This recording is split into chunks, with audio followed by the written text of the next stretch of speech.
দেখেন কত বড় মন্দির।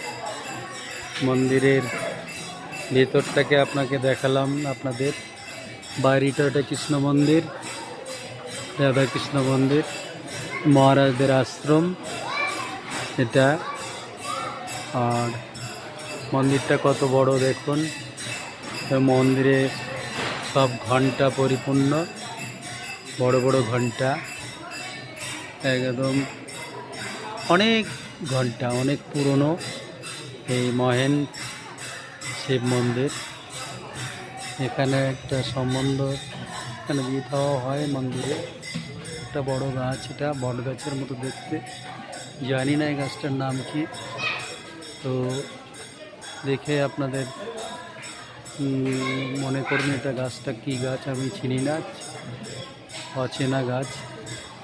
এখানে বিয়ে দেওয়ার অনুষ্ঠানও হয়, সম্বন্ধ দেখেন। এখানে সবাই বিয়ে দেওয়ার অনুষ্ঠানও হয় এখানে।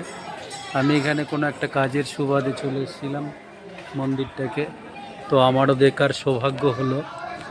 তো আপনাদের কেমন লাগলো নিশ্চয়ই জানাবেন।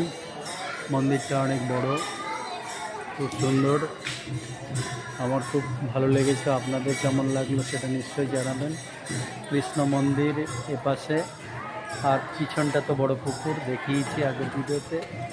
তো এটা মহারাজদের বাসস্থান থাকার জন্য কৃষ্ণ মন্দির, আর এটা শিব মন্দির। আর ওপাশে একটা মন্দির আছে, যাচ্ছি ওটা কি মন্দির দেখলে বুঝতে পারবো।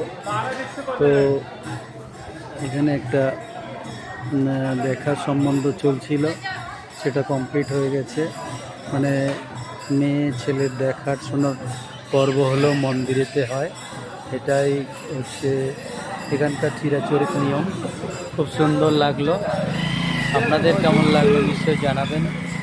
তো এখানে একটা ছেলে মেয়ের দেখার সম্বন্ধ এখানে পাকাপাকি হলো মন্দিরে বসে। বসার স্থানও খুব সুন্দর, দেখুন ওখানে বসার জায়গা, সেখানে চটপটে বসে এক জায়গায় মিলেমিশে দেখার সম্পর্কে পাকাপাকি হলো আজকের দিনে। দিনটাও খুব ভালো, সেদিনও আমি এসেছি, ভালো লাগলো সব দিক থেকে। তো আপনাদের কেমন লাগলো নিশ্চয়ই জানাবেন কমেন্ট বক্সে।